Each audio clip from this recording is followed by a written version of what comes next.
Okay, so today we are here to study E3D admin, correct na? Yes. Okay, Baba, okay. So E3D admin क्या चीज है? Okay, see देखिए E3D admin का मतलब क्या होता है कि you are controlling the project. अब प्रोजेक्ट कंट्रोल कैसे करना है उसके अलग अलग तरीके होते हैं, ठीक है ना? कि सबसे पहले तो आप एज अ एडमिन आपका सबसे इम्पोर्टेंट टास्क होता है प्रोजेक्ट को सेटअप करना, ठीक है? तो देखो दो तरह के प्रोजेक्ट्स होते हैं, ठीक है? दो तरह के प्रोजेक्ट्स होते हैं। अभी आप कहीं पे भी आप सीखने जाओगे ना तो आपको एक ही तरीके का प्रोजेक्ट सिखाया जाएगा, ठीक है? अब वो that is due to restrictions, है ना? सो दो तरह के प्रोजेक्ट होते हैं, one is called as local project और दूसरा होता है आपका ग्लोबल प्रोजेक्ट, ठीक है? अब आपको जो सिखाया जाएगा that is your local project सिखाया जाएगा, क्योंकि हमारे पास सर्वर नहीं है ना, नेटवर्क नहीं है, वो सब चीजें अपने पास है नहीं, ठीक है? That is not a feasible thing, right? So अपन जो सीखेंगे that is a local project. अभी ग्लोबल क्या होता है, उसमें सिंपली उसमें फंडा ये होता है कि आप क्या करते हो, प्रोजेक्ट को आप एक ग्लोबल लोकेशन पे रखते हो। ग्लोबल लोकेशन का मतलब क्या होता है, देखो अभी कि for example you are sitting in India, I am sitting in Sweden, ठीक है?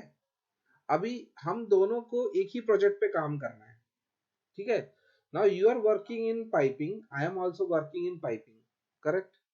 और मे बी तुम्हारे साथ में 10 लोग स्ट्रक्चर का होगा, मेरे साथ में 10 लोग पाइपिंग का और 10 लोग स्ट्रक्चर का, ऐसा होगा। So few of them are working here, few of them are working in India. अब वो काम में सिंक्रोनाइजेशन फिर कैसे होगा, करेक्ट? तो उस केस हाँ। में हम लोग क्या करते हैं, प्रोजेक्ट को हम लोग रख देते हैं एक ग्लोबल सर्वर पर, ठीक है? तो उससे क्या होता है कि whenever you are working on that server, आप उस सर्वर पे जाके काम करते हो और चीजें वहीं पे अपडेट हो जाती है, ठीक है? लोकल में क्या होता है कि लोकल में आप प्रोजेक्ट को बनाते हो अपने ही लैपटॉप में, ठीक है? आप प्रोजेक्ट को क्या बनाते हो, अपने लैपटॉप में बनाते हो, अपने लैपटॉप की किसी ड्राइव में बनाते हो, सी ड्राइव और D drive, wherever you want to make it, understood? हाँ। तो उसे हम लोकल प्रोजेक्ट बोलते हैं। अब उससे होता क्या है कि उस प्रोजेक्ट को आप ही एक्सेस कर पाते हो, ठीक है? उस प्रोजेक्ट को क्या है, आप ही एक्सेस कर पाते हो, तो वो हो जाता है आपका लोकल प्रोजेक्ट, ठीक है? तो इसे कहते हैं हम प्रोजेक्ट सेटअप करना। अभी अभी प्रोजेक्ट है, so every project what has a name. Her project का क्या होगा, नाम होगा, होगा। अभी प्रोजेक्ट का नाम आप लेट अस से x Y ji refinery, correct?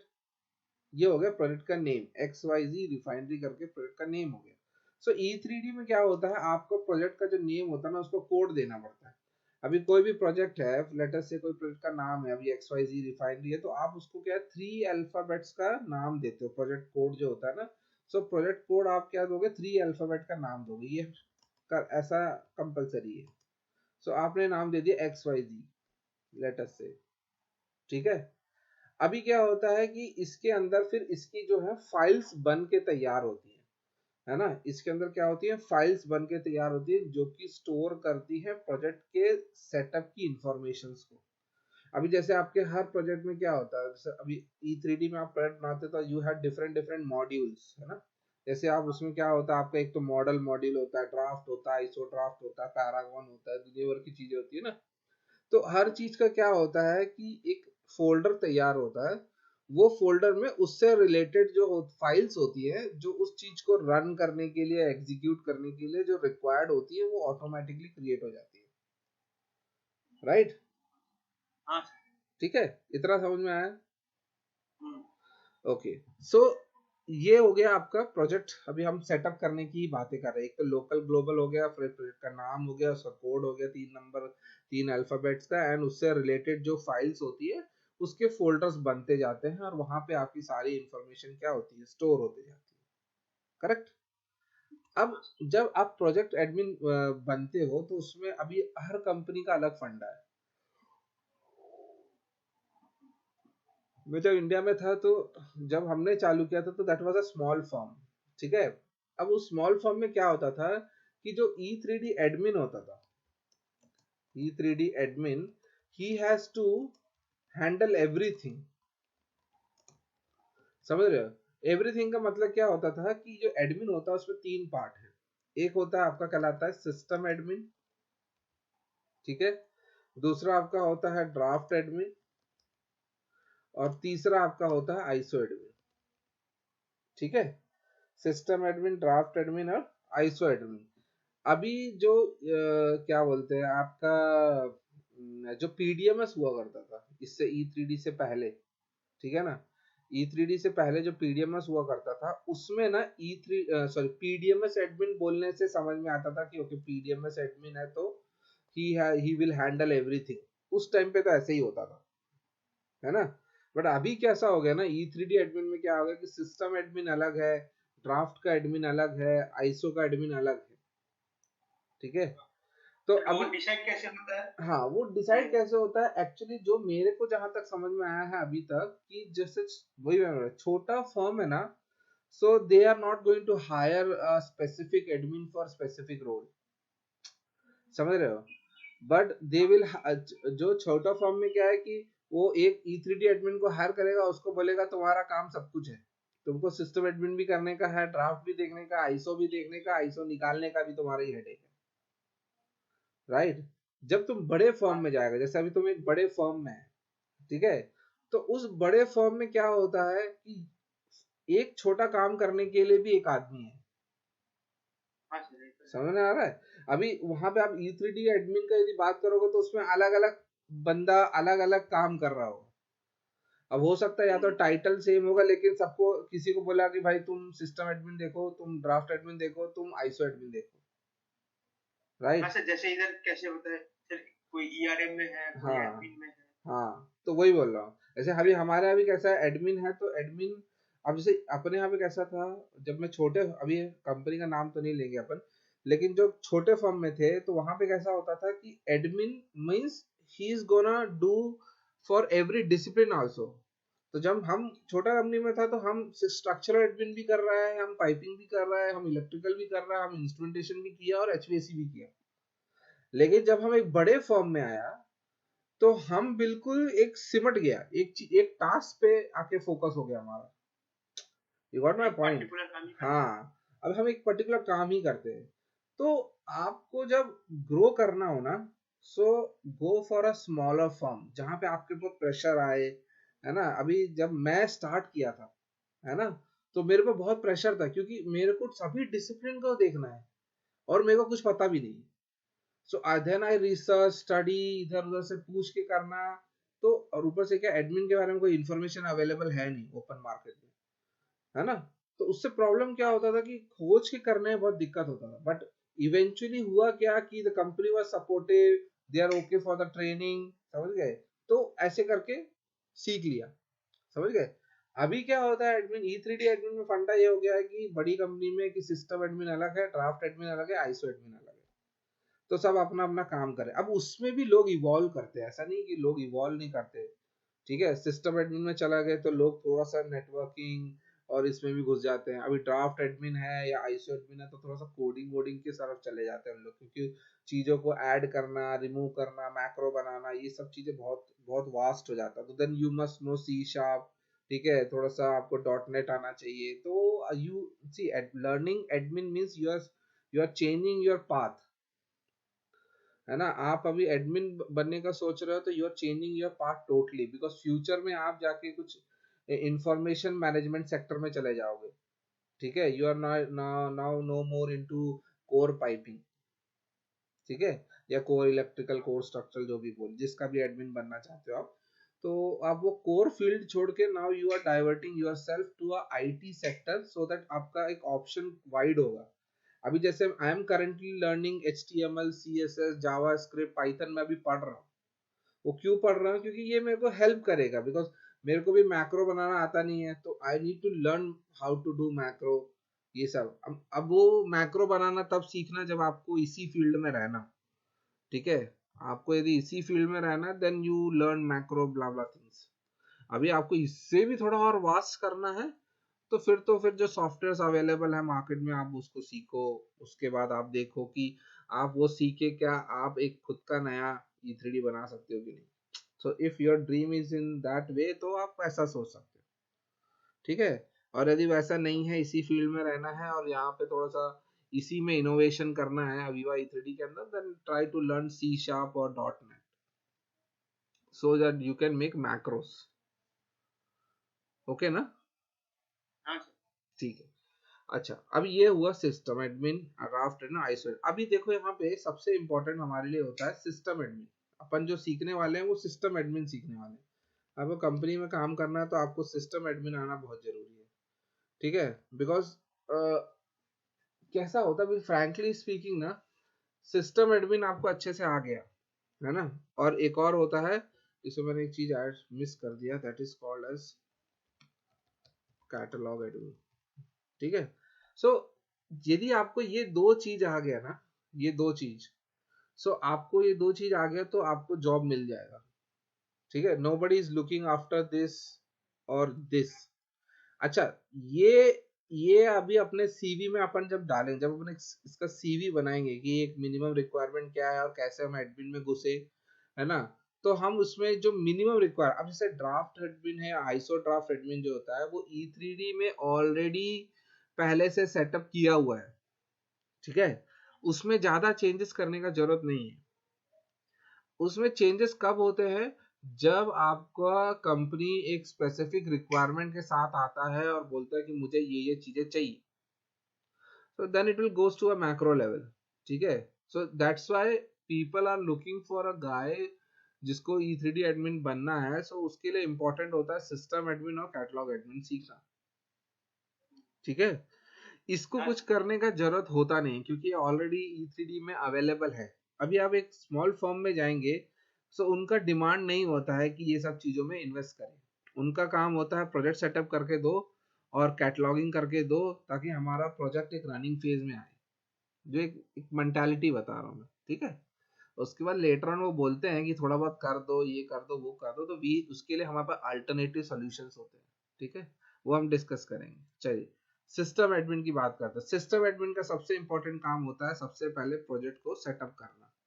So first job is your project setup. So आपके सीवी में भी आप जब लिखोगे कि सिस्टम एडमिन, आपने रिस्पॉन्सिबिलिटी टॉपिक डाला ड्यूटी सिस्टम एडमिन, उसके नीचे पहला काम आना चाहिए कि हमने प्रोजेक्ट सेटअप किया है। आपको यदि लिखना है तो आप लिख सकते हो कि you worked on both global, local and global, ठीक है। ग्लोबल लिखोगे तो लोगों की नजर में चढ़ जाओगे क्योंकि people are looking for guy who knows global. But ऐसा है कि नहीं लिखोगे तो भी कोई दिक्कत नहीं है, ठीक है। सो प्रोजेक्ट सेटअप करना है। उसके बाद आपको प्रोजेक्ट सेटअप करने के बाद आपको सबसे इंपॉर्टेंट काम जो होता है वो होता है यूजर क्रिएशन। सिस्टम एडमिन का बता रहा हूँ, ठीक है। यूजर क्रिएशन आपको आना चाहिए। सेकंड आपको होता है the most important is database creation, ठीक है। डेटाबेस क्रिएशन, उसके बाद आपका आता है MDB क्रिएशन। ये सब नाम बड़े बड़े हैं लेकिन इनके दर्शन बहुत छोटे, बहुत ही सिंपल होता है, वेरी सिंपल। ओके, बस क्लिक क्लिक क्लिक करोगे सब चीजें बन जाती है। हाँ, इसके पीछे कुछ कंसेप्ट होते हैं कि वो हम कैसे बनाते हैं, एरिया सेग्रीगेशन कैसे करते हैं, है ना, MDBs कैसे बनाते हैं, DBs कैसे बनाते हैं, उसके पीछे थोड़ा सा एक लॉजिक होता है। वो समझ में आ गया तो it will be very easy for you to create these things, ठीक है। ये मैंने मेजर चीजें बताई, इसमें बहुत सारी चीजें होती है, ACR होता है, दुनिया भर की चीजें होती है। दैट इज वो क्या बोलना चाहिए, वो खेलने के लिए है, ठीक है। अभी जैसे अभी आपने किसी यूजर को एक्सेस देना है या नहीं देना है, या किसी साइट का एक्सेस देना है। अब जैसे फॉर एग्जांपल आप पाइपिंग के हो, है ना। अब आपने बनाया पाइपिंग का एक साइट बनाया, उसके अंदर आपने जोन बनाया है और उसके अंदर आपके कुछ पाइप्स है। तो आपने दो यूजर बनाए, एक बनाया आपने सोनू, दूसरा बनाया Monu. Sonu is in piping, Monu is in structure. तो आप नहीं चाहते हो कि मोनू को जो पाइपिंग साइट है उसका एक्सेस हो। मीन्स एक्सेस हो इन द सेंस कि वो सब चीजें उसके लिए रीड ओनली रहे, he can not delete anything, है ना, basically for safety purpose, correct, और ट्रैकिंग पर्पस आल्सो। अब समटाइम्स क्या होता है, जैसे अब आपके में पाइपिंग है, आपके में इक्विपमेंट है, आपके में स्ट्रक्चर है, आपके में इलेक्ट्रिकल है, आपके में इंस्ट्रूमेंटेशन है। यूजुअली 5 ही होते हैं, एचवीएसी तो बहुत ही रेयर होता है, यूजुअली ऑफशोर में आता है ना। तो यदि ऐसा है आपका, तो आप पाइपिंग के हो तो you need access on both piping zone and sorry piping site and equipment site. तो उस सिनेरियो में then you need to give access for Sonu, जो कि पाइपिंग का बंदा, उसको आपको दोनों साइड का एक्सेस देना पड़ेगा। तो उसके दो, हमारे इधर भी ऐसा ही होता है सर। हाँ सब जगह ऐसे होता है। मतलब जैसे आप सेटअप, अब ये सब काम किसका है? एडमिन का काम है ना। अभी ड्राफ्ट है, अभी ड्राफ्ट में भी उसको एक्सेस देना है, तो पाइपिंग वाले को एक्सेस देना पड़ेगा, पाइपिंग के आपका डिपार्टमेंट का। और क्या बोलते हैं, स्ट्रक्चर का है तो स्ट्रक्चरल डिपार्टमेंट। जैसे ड्राफ्ट में डिपार्टमेंट होता है, रजिस्ट्री होता है ना, फिर शीट व्यू ऐसे करके आता है, लेयर्स आते हैं। तो उसी तरह से ड्राफ्ट में भी आपको एक्सेस देना पड़ता है। फिर आता है आईसो का। अब आईसो में किसको एक्सेस होगा? सिर्फ पाइपिंग वालों को।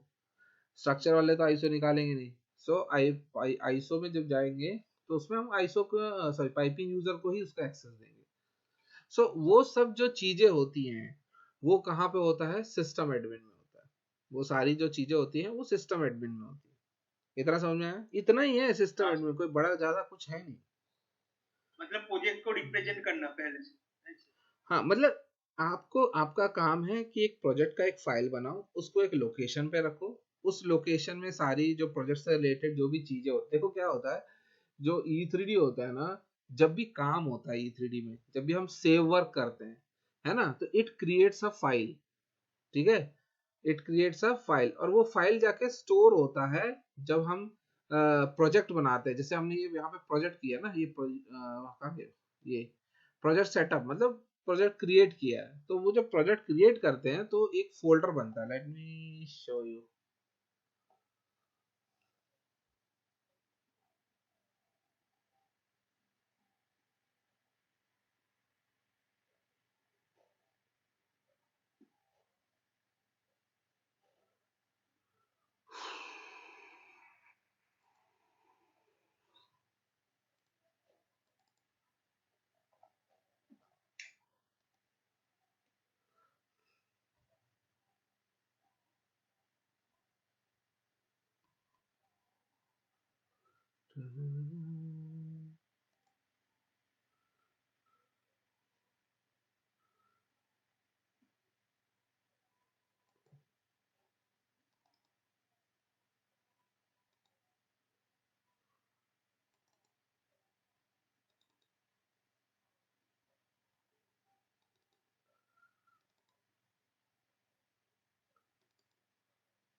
ओके, सो अभी जैसे मैं अभी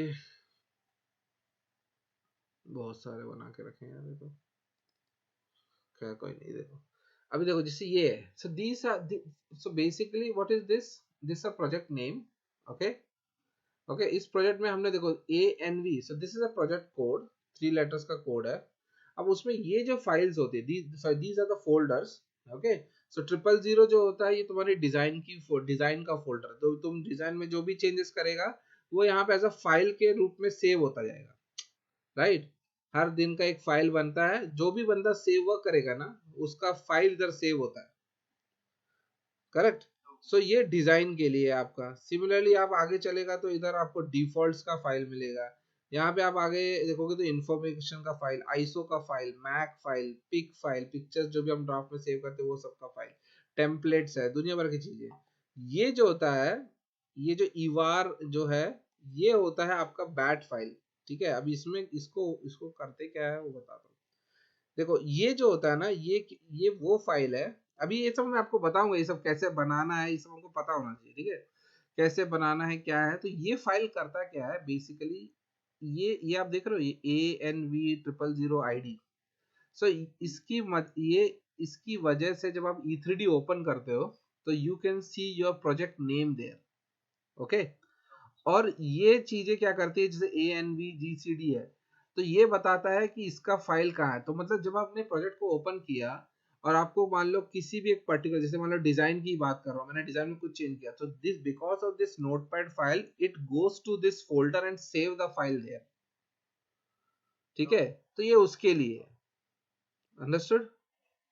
हाँ ये सब हम अभी बनाएंगे ना, जब बनाएंगे तो आपको बताएंगे कैसे होता है। और एक होता है आपका कस्टम यूआर फाइल। ठीक है, ये कस्टम यूआर फाइल क्या करता है, it is calling that URL file, मतलब इसका काम है कि इसको कॉल करना। और इसको जब कॉल करोगे, ये थोड़ा सॉफ्टवेयर लैंग्वेज की तरह बात कर रहा हूँ, कॉल करना एंड ऑल।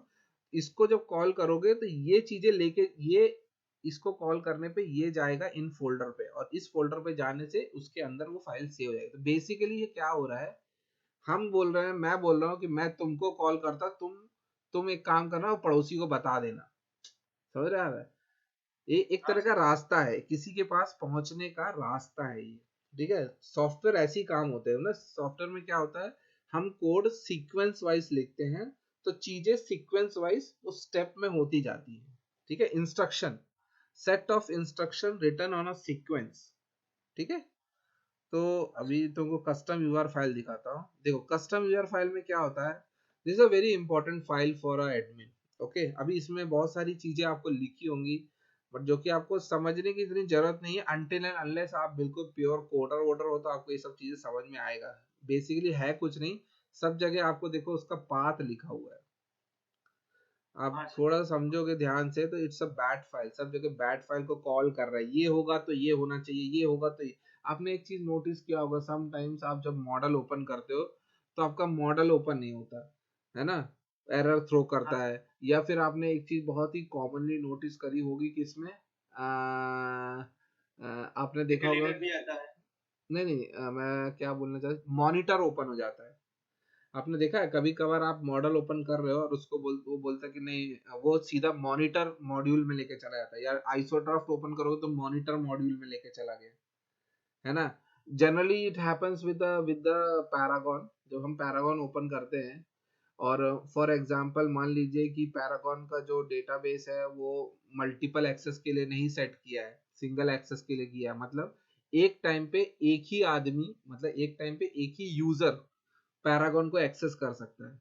ठीक है, तो उस टाइम पे मान लो फॉर एग्जाम्पल मैं अभी यहाँ बैठ के यूज कर रहा हूँ, now if you try to access that, है ना, if you try to access that it will take you to monitor. कभी देखा है मॉनिटर करके एक मॉड्यूल ओपन हो जाता है? नहीं सर, ऐसे तो हुआ नहीं नहीं देखा, कभी। कोई नहीं, अभी अपन देखेंगे। तो एक तरह का मॉनिटर मॉड्यूल हो जाता है ओपन, उसमें फिर अपन को कुछ कुछ दिखता नहीं है, मतलब कुछ भी आप काम कर नहीं सकते, बेसिकली कहने का मतलब वो है। तो वो सब चीजें जब सेटअप होती है तो क्या क्या होना, ऐसे कंडीशन में क्या होना चाहिए, वही सब यहाँ पे लिखा हुआ है। ठीक है, अब देखो यहाँ पे, आप देखो हमारा काम चालू होता है फ्रॉम हियर। ये ये आपको थोड़ा सा याद रखना पड़ेगा, वो प्रैक्टिस से भी हो जाता है। ये देखो रेम सेट ईवार फॉर, अभी मेरा प्रोजेक्ट कहाँ गया, ये रहा। तो रेम रेम का होता था रिमूव, होता है इसका फुल फॉर्म रिमूव। सेट ईवार for AJNI training, date and time. Call, call का मतलब उस चीज को एग्जीक्यूट करना। कहाँ, ये रहा पाथ, ये किसका पाथ है, आप देखो अब ये पाथ आपका इसका है, कहाँ गया, इसका पाथ है। इस चीज को यदि मैं क्लिक प्रोजेक्ट करता का। हूँ, right click, go to properties, go to security, now you can see the path here. See user public document, now you can see the path here also. See user public document aviva projects, इसको थोड़ा छोटा करते हैं, इरा। अभी now you can see the exact path, यही है। हाँ sir. ठीक है, so this is the हाँ। exact path I write down here. Okay, so custom URL का काम क्या होता है, इसका काम होता है इस फाइल को कॉल करना। इस फाइल को जब आप कॉल करोगे तो आपको पता है कि इस फाइल के अंदर आपको एक प्रोजेक्ट का आईडी दिया हुआ है। इस प्रोजेक्ट के आईडी की वजह से आपके प्रोजेक्ट का नाम आपके, जब आप लॉगिन फॉर्म ओपन करते तो वहां पे दिखता है। ठीक है, और फिर उसके बाद आप जो पर्टिकुलर मॉड्यूल में जाना चाहते हो उसके अंदर जब काम करोगे तो उस पे काम किया हुआ वर्क इन फोल्डर्स में सेव होता जाएगा। राइट, तो कल को फॉर एग्जाम्पल आपने एक प्रोजेक्ट बनाया, लेट अस से आपने एक प्रोजेक्ट बनाया, ठीक है, और आपके पास जो लैपटॉप है, अब उसमें से आपको उस प्रोजेक्ट को उठा के किसी और दूसरे लैपटॉप में लेके जाना है। So what you need to do, you have to copy the project, right click, copy project and take it and paste it over the particular location. हाँ पर्टिकुलर लोकेशन मतलब ये लोकेशन है ना, अवीवा प्रोजेक्ट E3D, उसके अंदर आपको paste करना है। ठीक है, पेस्ट करने के बाद आपका जो उस लैपटॉप में जो कस्टम ईवार फाइल है, वहां पर जाकर इस ईवार फाइल का पाथ आपको वहां पे देना पड़ेगा, तो फिर आपका प्रोजेक्ट जो है उस लैपटॉप में चलेगा। That's a very basic question. Generally बच्चे यही पूछते, सर मेरे को ये प्रोजेक्ट इधर से उठा के उधर लेके जाना है तो कैसे करूंगा, है ना, समझ में आया? हाँ सर। तो और दूसरा एक होता है कि कभी कभार क्या होता है, वेंडर हमको कुछ 3D फाइल्स भेजता है ना, वेंडर हमको 3D फाइल्स भेजता है, तो हम उसको कहाँ सेव करते हैं? हम उसको सेव करते हैं 000 फोल्डर में। यदि डिजाइन से रिलेटेड कुछ फाइल्स होती है, वो हमें कहाँ डालना पड़ता है? 000 फोल्डर। क्यों? क्योंकि हमारा जितना भी 3D मॉडलिंग का काम है वो स्टोर होता है इसके अंदर। Got my point? अच्छा, ये सब तुम जो सोच रहे हो एक एक करके बैठ के राइट क्लिक फोल्डर नाम देना, ये सब कुछ करने का जरूरत नहीं है। कुछ भी एक क्लिक से ये पूरा बन जाता है। Simple, one click, create project, click, टिम, सब रेडी। तो ये सब इतना टेंशन लेने वाला कुछ काम ही नहीं है। Admin is very simple. थोड़ा सा बेसिक आईटी नॉलेज है, तो एडमिन इज वेरी सिंपल। ठीक है, मेरे को तो आज भी नहीं है यार आईटी, उतना आईटी नॉलेज, फिर भी कर रहे हैं ना, तो करने से होगा। ठीक है, डरने से नहीं होगा, करने से होगा, डरने से कुछ नहीं होता। अंडरस्टूड? चार्जिंग खत्म हो गया, रुक जा। ओके,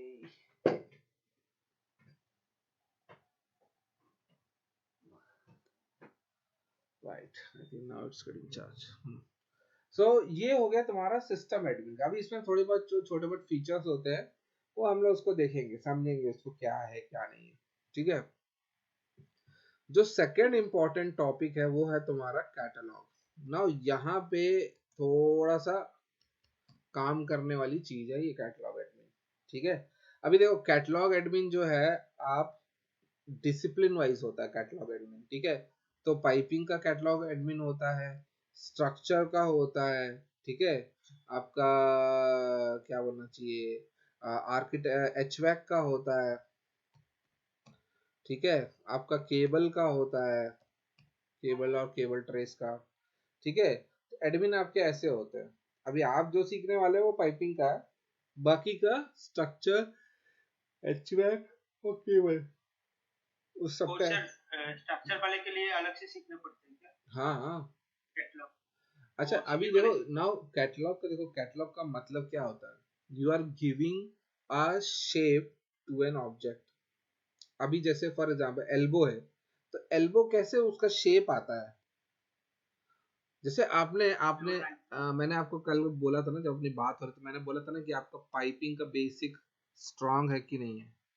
ठीक है, अभी जैसे पाइपिंग में तुम फ्लैंज बनाते हो, सॉरी पाइपिंग बोला, इक्विपमेंट में तुम एक सिलेंडर बनाते हो ना, तो यू नो सिलेंडर बनाने के लिए क्या चाहिए? हाइट चाहिए, डाया चाहिए, चाहिए ना, करेक्ट? मतलब प्रिमिटिव्स बोलते हैं हम इसको। प्रिमिटिव्स हो गया ना, हमारा कोन हो गया, सिलेंडर हो गया, सर्कुलर टॉरस हो गया, रेक्टेंगुलर टॉरस हो गया, डिश हो गया, राइट? तो कैटलॉग में भी क्या होता है? प्रिमिटिव्स होते हैं। ठीक है, कैटलॉग में भी क्या होते हैं? प्रिमिटिव्स होते हैं। अब उसमें सबसे कॉमन प्रिमिटिव होता है सिलेंडर, बॉक्स। ठीक है, यही आपका प्रिमिटिव होता है कैटलॉग में, मेनली यही होता है। ठीक है, अभी सिलेंडर और बॉक्स से आप क्या करते हो? शेप्स बनाते हो। ठीक है, जैसे मैंने आपको पढ़ाया था लास्ट टाइम पे, जब हम इक्विपमेंट पढ़ रहे थे, तो आपको मैंने बताया कि सिलेंडर बनाना तो उसके एट्रीब्यूट्स होते हैं ना, हाइट हो गया, डाया हो गया, अभी कौन है तो उसका अलग हो गया, डी टॉप हो गया, डी बॉटम हो गया, हाइट हो गया, करेक्ट, राइट? तो वैसे ही कैटलॉग में भी क्या होते हैं? प्रिमिटिव्स होते हैं, और उन प्रिमिटिव्स को एट्रीब्यूट की जगह हम क्या बोलते हैं? पैरामीटर्स बोलते हैं।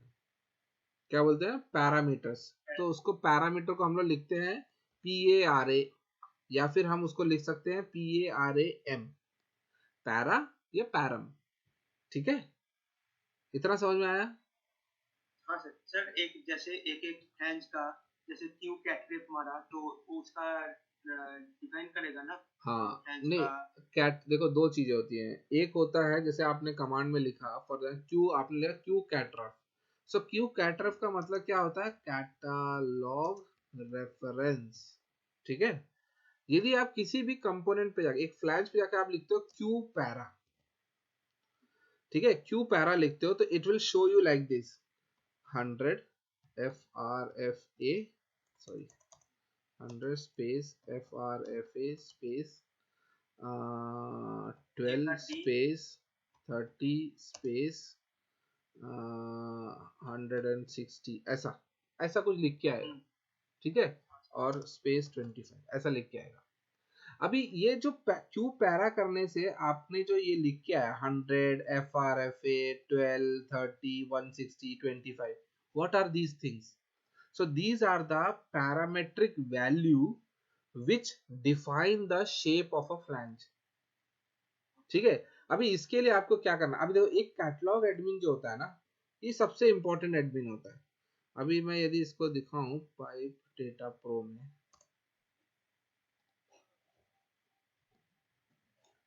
तो अभी इस सिनेरियो में मेरे लिए 100 क्या है? देखो अभी मैं एक कैटलॉग एडमिन हूं तो मुझे पता है व्हाट इज 100। सो 100 यहाँ पे डिफाइन करता है, first of all it will say, हाँ 100 का मतलब होता है यहाँ पे पैरा 1, और पैरा 1 का डेफिनेशन होता है साइज। मैं टू बी स्पेसिफिकली लिखूं उस कैटलॉग की भाषा में तो नॉमिनल साइज होता है। ठीक है। फिर आता है आपका FRFA। FRFA का मतलब होता है कनेक्शन टाइप। ये पूरा मैं कैटलॉग की लैंग्वेज में ही लिख रहा हूँ। ठीक है। So now this is your para 2, this is your para 2, और उसका डेफिनेशन है कैटलॉग कनेक्शन टाइप। ये FRFA का मतलब क्या होता है पहले वो भी समझना पड़ेगा। FRFA इसका मतलब होता है flange space raised face space 150 rating. तो अभी कोई जिस बंदे को थोड़ा सा कैटलॉग का नॉलेज है ना, तो वो क्यों पैरा करेगा तो ही कैन अंडरस्टैंड ओके ये साइज हो गया 100 का साइज हो गया, अच्छा ये 150 रेटिंग का रेस फेस फ्लैंज है। ओके। कभी कभार क्या होता है अभी आप देखना, एक डिजाइन में एक एरर आता है कि connection type is not compatible बोल के हाँ सर। आता है। तो हाँ। उस टाइम पे ना एज अ डिजाइनर और जिसको थोड़ा सा एडमिन का शौक हो या नॉलेज रखता हो ना, तो वो सबसे पहले यही कमांड चेक करता है, यार इसका तो क्यू पैरा किया तो FRFA आ रहा है, और जो कनेक्टिंग गैस्केट है उसका जो आ रहा है FRB आ रहा है, सॉरी GRFB आ रहा है। ओ ये तो गलत है मतलब। तो फिर वो क्या चेक करेगा, then he will type a command Q choose all. मे भी हो सकता है गैस्केट उसने 300 रेटिंग का चूज कर लिया, तो उसने कमांड डाला Q choose all, sorry Q बोला, खाली सिंपल चूज ऑल लिखा या चू ऑल लिखता है, ये कमांड यूज किया हो गया चू ऑल। हाँ सर। हाँ। हम तो कर जब रहे चू ऑल करते तो वो गैस्केट को रीसेलेक्ट करेगा। अब जब उसने गैस्केट को रीसेलेक्ट किया तो दोबारा से 300 रेटिंग का ही गैस्केट गिर रहा है। इसका मतलब क्या हुआ कि उस स्पेक में 150 रेटिंग का गैस्केट अवेलेबल ही नहीं है। राइट। सो इस तरीके से हम पकड़ते हैं चीजें को कि अरे यार ये तो कैटलॉग का इशू है, तो then I need to tell a catalog admin और जो भी आपका E3D एडमिन है कि sir can you please create 150 rating gasket for this particular spec for this size. समझ में आई मेरी बात? हाँ। तो ऐसे हम पता करते हैं। तो अभी अभी मान लो, और जो दूसरा एरर क्या आ रहा है कि आपका FRFA है, ठीक है, और नहीं FRFA नहीं है, सॉरी आपने यहाँ पे आ रहा है FRFA B आ रहा है फॉर एग्जांपल, तो ये 300 रेटिंग का है। ठीक है। बट कैटलॉग में जो इसके पैरामीटर हैं वो क्या बता रहे हैं, वो तो आपने 150 रेटिंग के फ्लैंज के लिए हुए हैं, है ना, बस खाली जो कनेक्शन टाइप है वो FRFB आ रहा है, सो दैट इज रॉन्ग। तो आप उस टाइम में आप बोल सकते हो कि सर ये जो पैरामीटर्स है ये 150 रेटिंग फ्लैंज के है, बट कनेक्शन टाइप तो 300 रेटिंग का दिखा रहा है। तो फिर कैटलॉग एडमिन उसको चेक करेगा। आई एम नॉट सेइंग कि एक कैटलॉग एडमिन ये सब चीजें गलती करता है, कभी नहीं करता, क्योंकि उसका तो यही काम है, बट यदि एक सिनेरियो बता रहा हूँ, है ना, कि आपको पता होना चाहिए कि आपको किसके पास जाना है। ठीक है, बात समझे? अब जैसे देखो ये 100 FRFA 12 30 160 125 जो लिखा है मैंने उसके बारे में बता देता हूँ पहले। अच्छा जो 12 है उसका मतलब क्या है, दैट इज योर पैरामीटर 3 है ना, पैरा 3 है, और उसका मतलब होता है थिकनेस ऑफ फ्लैंज, ठीक है, थिकनेस ऑफ फ्लैंज। जो 30 लिखा है मैंने दैट इज योर पैरामीटर 4, ठीक है, दैट इज योर पैरामीटर 4। उसका मतलब क्या होता है, इसका मतलब होता है हब हाइट, हब हाइट, ठीक है। और उसके बाद जो 160 लिखा है मैंने वो है तुम्हारा पैरा 5, और उसका मतलब होता है टोटल हाइट, ठीक है। और जो 25 लिखा है that is your weld symbol. ये दो तो नहीं, दो या ना दो एक ही बात होता है ना। अच्छा इसका सिग्निफिकेंस ऐसा नहीं कि सिग्निफिकेंस नहीं है, ओके इसका सिग्निफिकेंस आता है ड्राफ्ट में। ड्राफ्ट में क्या होता है, यदि हम वेल्ड सिंबल का साइज, वेल्ड सिंबल का एक साइज डिफाइन करते हैं, तो आप देखोगे ड्राफ्ट में जहाँ पे फ्लैंज होता है ना, एक मिनट है, उधर हाँ उधर डॉट एक कैसे रहता है? हाँ डॉट बन के आता है। फॉर एग्जाम्पल अभी ये आपका फ्लैंज है ना, तो ड्राफ्ट में आपको ये फ्लैंज के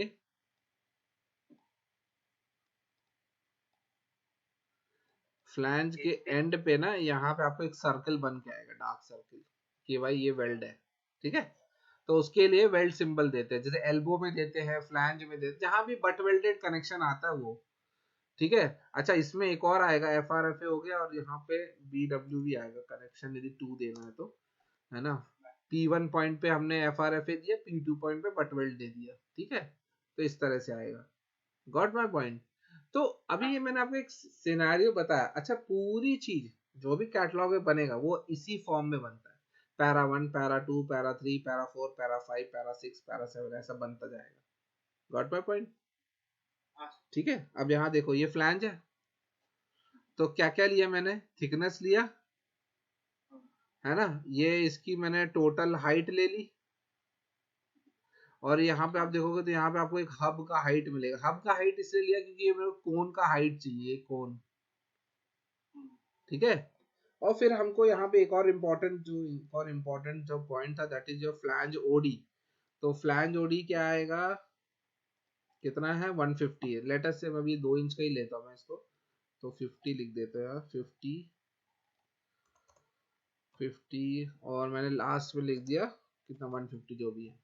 तो ये मेरा हो गया पैरा 5 के बाद हो जाएगा मेरा पैरा 6, और पैरा 6 के बाद आ गया मेरा 150 is equals to para 7, and it means flange OD, okay. अच्छा देखो अभी ये जो सीक्वेंस है, ये जो सीक्वेंस है ये जरूरी नहीं है कि ऐसा ही रहे। ये जो सीक्वेंस है ये जरूरी नहीं है कि ऐसा ही रहे, बट हाँ इसमें एक इम्पॉर्टेंट चीज ये होती है कि जो भी नॉमिनल साइज होता है ये हमेशा आपका पैरामीटर 1 ही रहेगा, ओके। जो भी आपका नॉमिनल साइज है that will always be your parameter 1, ठीक। उसके बाद तुम फ्लैंज ओडी को सेकंड नंबर पे रखो, कनेक्शन टाइप को लास्ट में रखो, it's all up to you, but para 1 जो होगा that will be your nominal size, understood, right. अब जो कैटलॉग एडमिन होता है, देखो सबसे ज्यादा काम इसी को होता है, क्यों, क्योंकि आपको अब अच्छा कैटलॉग एडमिन के अंदर आपका काम क्या क्या है वो भी देख लेते हैं अपन। कैटलॉग एडमिन के वर्क क्या है, सबसे पहले आपको क्या बनाना पड़ता है बताओ। नहीं नहीं नहीं ब्लैंक गैस्केट नहीं, हम सबसे पहले बनाएंगे स्पेक, पीएमएस ओपन करें। देखो कैटलॉग के लिए सबसे इंपॉर्टेंट डॉक्यूमेंट होता है पाइपिंग मटेरियल स्पेसिफिकेशन, उसके पास हमेशा उसका एक लेटेस्ट कॉपी होता है, कुछ भी चेंजेस होगा तो उसके पास लेटेस्ट कॉपी पीएमएस का होगा, तो वो क्या बनाएगा, स्पेक बनाएगा, ठीक है। स्पेक बनाने के बाद he will make components, क्या बनाएगा, कंपोनेंट्स बनाएगा, ठीक है। अभी जो कंपोनेंट्स बनाएगा तो कहां से मिलेगा कंपोनेंट्स उसको, पीएमएस से मिलेगा। अभी आप फॉर एग्जांपल मैं एक स्पेक लेता हूँ, A1A स्पेक लिया मैंने, ठीक है। ये A1A स्पेक है आपका 150 रेटिंग कार्बन स्टील स्पेक है, ठीक है, 1 mm करोजन अलाउंस के साथ, ठीक है। तो ये कार्बन स्टील का स्पेक है। सबसे पहले हमारा जो कंपोनेंट बनाएंगे, हम क्या बनाते हैं, पाइप, पाइप ही बोल लो या फिर ट्यूब बोल लो, ठीक है, पाइप बनाते हैं। उसके बाद हम क्या बनाएंगे, एल्बो बनाएंगे, ठीक है। अभी एल्बो में आपका 2 हो गया, 90 हो गया, 45 हो गया, ठीक है। तो उसके बाद हम लोग क्या बनाते हैं, रिड्यूसर बनाते हैं, नहीं रिड्यूसर नहीं, उसके बाद हम बनाएंगे टी। अभी टी में भी आपका कैसा हो जाएगा, आपका 2 तरह का टी हो जाएगा, रिड्यूसिंग टी और इक्वल टी, ठीक है। उसके बाद हम लोग बनाएंगे रिड्यूसर बनाएंगे, ठीक है। रिड्यूसर में भी आपका क्या क्या हो गया, 2 हो गए, इसेंट्रिक हो गया, कंसेंट्रिक हो गया, गॉट इट। इसके बाद आपका जो होता है, टी में ही आपका आएगा ओलेट। अभी ओलेट में आपको 2 3 होंगे, डब्ल्यू एस और टी, वेल्डोलेट, सोकोलेट, थ्रेडोलेट, ठीक है। अभी आप बोलोगे सर मेरे प्लान में और भी है, तो और भी होते हैं, लैट्रोलेट होता है ना, निप्पो होता है, ठीक है। तो स्पेसिफिक विजन के लिए। हाँ, लैट्रोलेट is use for your flare lines, ठीक है। देखो लैटरल, अभी अभी मैं, ये तुम ऐसा बोलोगे तो अलग अलग चीजें, लैटरल में लैटरल टी भी होता है, lateral T which is used for bigger size या बट वेल्ड कनेक्शन के लिए। ओलेट में जब हम यूज करते हैं फॉर स्मॉलर साइज, ठीक है, वो लैट्रोलेट्स होते हैं 45 डिग्री एंगल पे, करेक्ट। तो ओलेट्स बनाने पड़ेंगे। अब इसके बाद आपको फिर अलग अलग, अब इसके बाद आपका आएगा फ्लैंज आएगा, आपका गैस्केट आएगा, फिर आपका वॉल्व आएगा, ठीक है। इसके बाद फिर आपके जो होंगे पीकॉम से रिलेटेड कंपोनेंट्स आएंगे ना, पीकॉम से रिलेटेड कंपोनेंट्स आएंगे, जैसे कि आपका होगा स्पेक्टिकल ब्लाइंड हो गया, स्पेसर हो एक गया। मिनट सर, वो आंटी का कॉल आया है। हाँ हाँ ठीक ठीक, हाँ दीदी। ओके।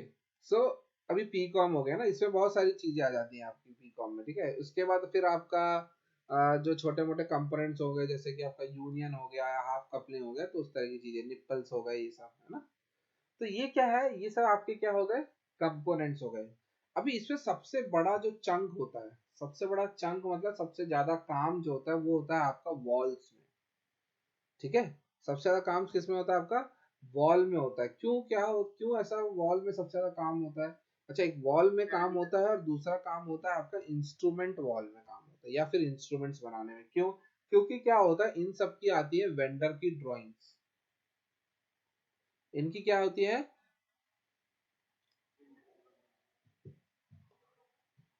यस, वेंडर ड्राइंग्स होती हैं। तो वेंडर ड्राइंग्स के हिसाब से हमें क्या करना पड़ता है, मॉडिफाई करना पड़ता है। जो आपके ऊपर के जितने भी कंपोनेंट्स हैं, ये जितने भी आप कंपोनेंट देख रहे हो, these are already available in अवीवास डेटाबेस, ठीक है। तो स्मार्ट वर्क करने के चक्कर में लोग क्या करते हैं, उसको कॉपी कर लेते हैं, ठीक है। बट हम कॉपी नहीं करेंगे, हम उसको स्क्रैच से बना के सीखेंगे। क्योंकि क्या होता है, see you can not depend blindly on anything ना। अभी मान लो किसी ने एल्बो बनाया है, तो अभी देखो ये सब में आ जाते हैं फिर standards, ASME standard, ASTM standards, ये सब आ जाते हैं, है ना। तो कहीं पे फ्लैंज का डायमेंशन अलग है ना, कहीं पे गैस्केट का डायमेंशन अलग है, कहीं पे एल्बो का रेडियस अलग है या डायमेंशन अलग है, ऊपर नीचे भी जरा सा होता है, ऐसा नहीं कि बहुत मेजर या वास्ट डिफरेंस आता है ना। जैसे कि स्पेसिफिकली यदि मैं बोलूँ, तो फ्लैंज की थिकनेस, फ्लैंज की थिकनेस तुम पाइप डेटा प्रो में देखोगे तो अलग होगी, और तुम्हारा यदि कंपनी ने खुद का डेटाबेस बनाया होगा तो उसमें अलग होगी, और अवीबा का डेटाबेस में अलग होगी। अभी जैसे हम जहाँ पे काम करते हैं वहां पे तो यही होता है, क्योंकि हमारी कंपनी का खुद का डेटाबेस है, वो भी 25 ईयर्स पुराना डेटाबेस।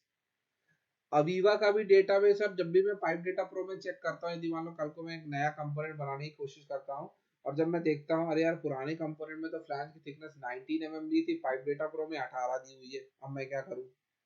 और जो वेंडर होता है वो कुछ और ही दे रहा होता है, वेंडर और दे रहा है 20।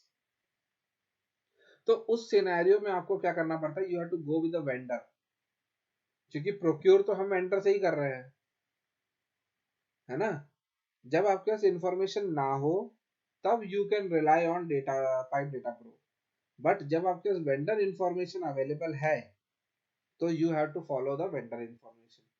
तो वॉल्स के केस में क्या होता है कि जितने भी ball valve, gate valve, globe valve, needle valve, जितने भी होते, चेक वॉल, सब में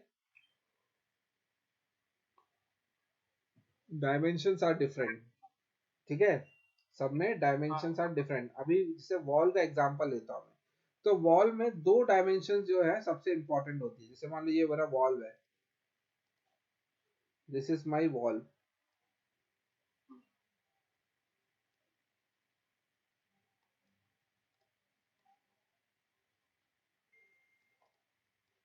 ये मेरा वॉल है। तो वॉल में 2 डायमेंशन बहुत इंपॉर्टेंट होते हैं, that is called as end to end dimension, this is your end to end dimension, and center to top dimension. अब ये दोनों डायमेंशन जो है अलग अलग हो सकती है एज पर द वेंडर्स। ठीक है, तो कैटलॉग एडमिन को काम क्या क्यों ज्यादा रहता है इनमें, कि क्या होता है जब हम प्रोजेक्ट को चालू करते हैं, when you start the project, so उस टाइम पे वॉल्स का इंफॉर्मेशन नहीं होता है हमारे पास, है ना, क्योंकि वेंडर फाइनल नहीं होता है। वेंडर फाइनल होने में कम से कम 30% जो है मॉडल तैयार हो चुका होता है ना। 30% मॉडल रिव्यू आपने सुना होगा ना, 30% model review, 60% model review, 90% model review. So 30% model review में हमारा तो क्या बोलना चाहिए, लाइनें सब डल चुकी होती है, इक्विपमेंट लेआउट फाइनल हो चुका होता है, सब कुछ हो चुका होता है। उस टाइम पे वेंडर फाइनल होता है, धीरे धीरे एक एक करके वेंडर्स का इंफॉर्मेशन आता है। तो उस सिनेरियो में क्या होता है कि जब आप इनिशियली प्रोजेक्ट चालू कर, तब तो आपने अवीवा का यूज कर लिया, या आपका कंपनी का डेटाबेस में पहले से बना रखा, तो आपने बॉल वॉल गेट वॉल जो भी है पर्टिकुलर साइज रेटिंग का वो यूज कर लिया। लेकिन जैसे ही आपके पास वेंडर ड्राइंग आया और आपने देखा भाई इसमें तो भारी चेंजेस है, तो either you create a new catalogue, और जो आपके कंपनी के डेटाबेस में यदि आपको एक्सेस है उसको चेंज करने का, तो आप एक बेटर है कि हमेशा एक नई चीज बनाओ। समझ आ रहा है, जो ऑलरेडी है आपके डेटाबेस में उसमें चेंजेस करने की वजह आप उसको एक नया कंपोनेंट बनाओ। उससे क्या होगा, आपकी प्रैक्टिस भी होगी और आपको आइडिया भी लगेगा कि इशू क्या आ रहा है, और आपका जो करेक्ट डायमेंशन है वेंडर का वो भी आपको मिल जाएगा। बात समझ में आई? Similarly goes with the instrument. Instrument में भी ऐसी होता है, इंस्ट्रूमेंट वॉल होता है, जो कंट्रोल वॉल होता है, flow control wall, temperature control wall, pressure control wall, level gauge, level control wall, ये सारे कंट्रोल वॉल जो होते हैं उसका तो वेंडर ही होता है, तो वो तो इंस्ट्रूमेंट आपका वेंडर ड्राइंग से ही बनता है। तो अब आप बोलोगे सर कि मेरे को प्रोजेक्ट में यदि इनिशियली डालना है तो कैसे डालते हैं, वो हम लोग पिछला कोई प्रोजेक्ट होता है तो उसका डेटाबेस उठा के अपने प्रोजेक्ट में यूज करते हैं, और फिर वहां से हमको वॉल मिल जाता है, या तो फिर डीबी लिस्ट करके लेके आके अपने में कॉपी पेस्ट कर लेते हैं, वैसे भी कर सकते हैं। ठीक है, तो ये होता है, ऐसे होता है कैटलॉग में काम। समझ में आया?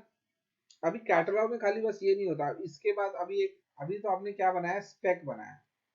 अभी ये जो स्पेक होता है वो आपने बनाया है क्या, पाइपिंग स्पेक। ठीक है, अब सिमिलरली आप क्या बनाते हो, 2 स्पेक और बनाते हो। एक बनाते हो आप पाइपिंग के साथ साथ आप बनाते हो बोल्ट स्पेक, और एक दूसरा तीसरा होता है जिसे बोलते हैं हम इंसुलेशन स्पेक। करेक्ट? तो आपको जितने भी आपके फ्लैंज्ड कंपोनेंट है, अब आपके फ्लैंज कंपोनेंट कितने हो सकते हैं, एक तो फ्लैंज खुद हो सकता है, दूसरा वॉल्व हो सकता है, तीसरा इंस्ट्रूमेंट हो सकता है, चौथा पीकॉम हो सकता है। ठीक है, और उसके बाद हाँ पीकॉम हो सकता है, यस। तो ये सारी क्या है,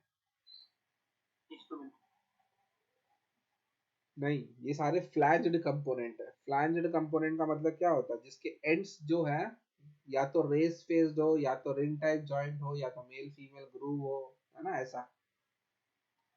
जहां तो उस फ्लैंज कंपोनेंट में ही क्या होता है, बोल्ट्स लगते हैं ना, क्योंकि फ्लैंज कंपोनेंट होगा तो उसमें बोल्ट होल होंगे तो बोल्ट्स लगेंगे।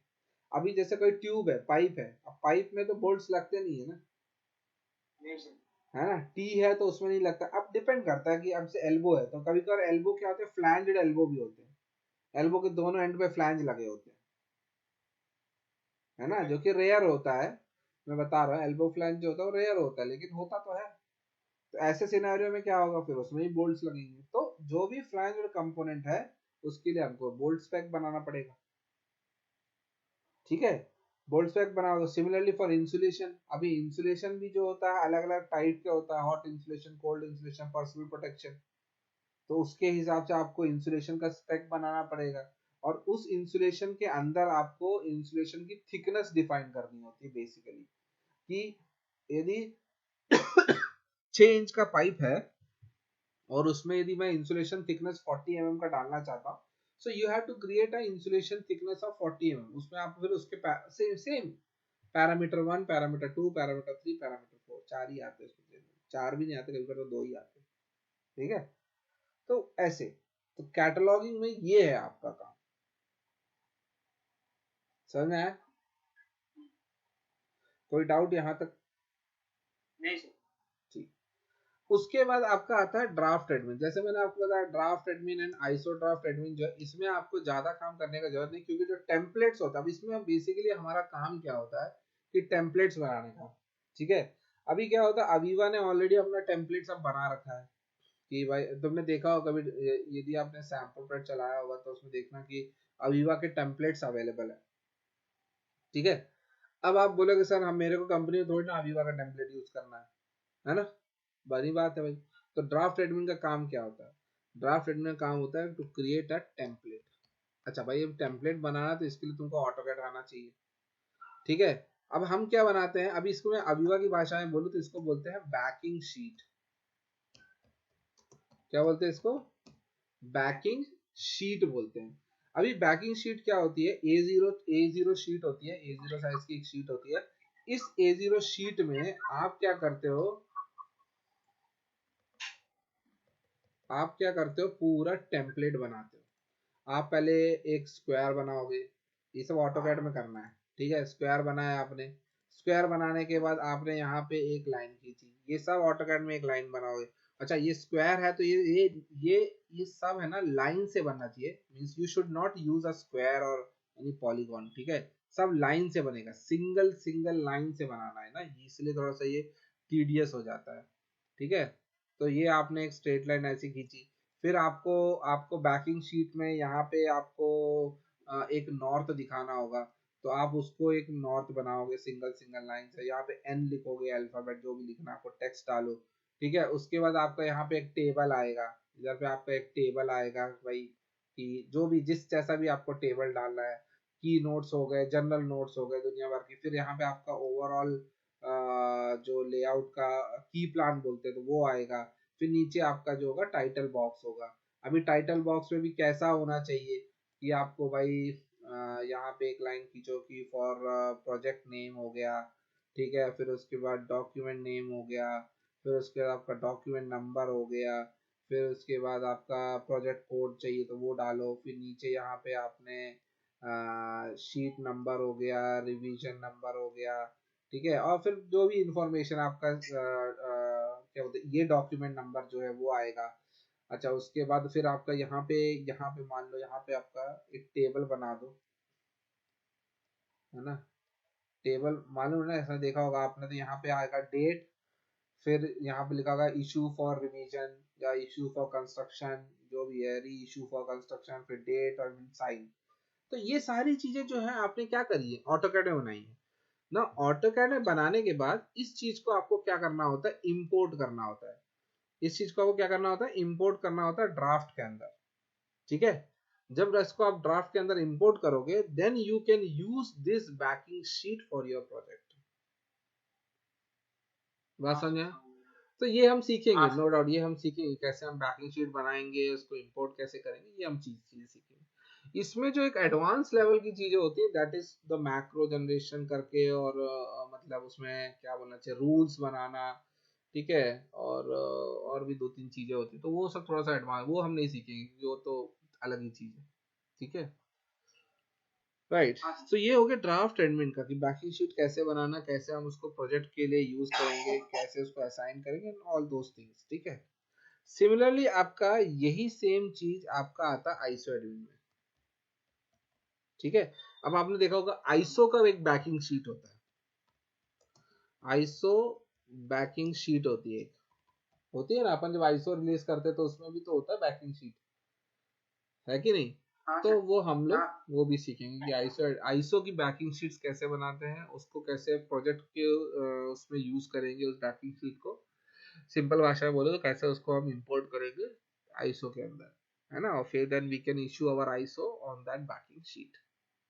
ठीक है, इतना फंडा समझ में आया? हाँ sir. So this is all what we are gonna learn in this admin। ठीक है, सिस्टम एडमिन होगा, कैटलॉग एडमिन होगा, ड्राफ्ट एडमिन होगा, और आपका आईसो एडमिन होगा। अपना मेन फोकस होगा सिस्टम एडमिन पे और कैटलॉग एडमिन में, क्योंकि बहुत बड़ा टॉपिक है और एक एक कंपोनेंट को बना के सीखना पड़ेगा, क्योंकि इंटरव्यू में पता नहीं ना कि दिन कितना खराब है। बोल देगा कि एक तो ओलेट बना के दिखा दो, तो तुम बोलोगे सर वो तो हम अवीवा का कैटलॉग यूज कर लेंगे, बनाने का जरूरत है, तो फिर पोपट हो जाएगा। हाँ सी बेसिकली क्या होता है ना, मैं जितने भी अभी इंटरव्यूज दिया एडमिन के, तो उसमें मेरे से आई थिंक एक बार एलएनटी का जो दिया था उसी में मेरे से बोला गया था कि कैटलॉग करके दिखाओ। Otherwise most of the interviews में सिस्टम एडमिन से ही सवाल आता था। ठीक है, और एक बार बस उन्होंने मेरे से ये पूछा था कि ड्राफ्ट एडमिन में प्रोसेस बता दो कि how to import the backing sheet. मतलब ये सब नहीं बोलते कि बैकिंग शीट तुमने ऑटोकैड में कैसे बनाई and blah blah thing, how to import. तो अभी E3D में तो इजी हो गया, क्योंकि पीडीएमएस में इंटरव्यू देने के टाइम में थोड़ा सा ऐसा नहीं था, इंपोर्ट इंपोर्ट का सीन ज्यादा नहीं था, लेकिन अभी तो ज्यादा इजी हो गया है ना।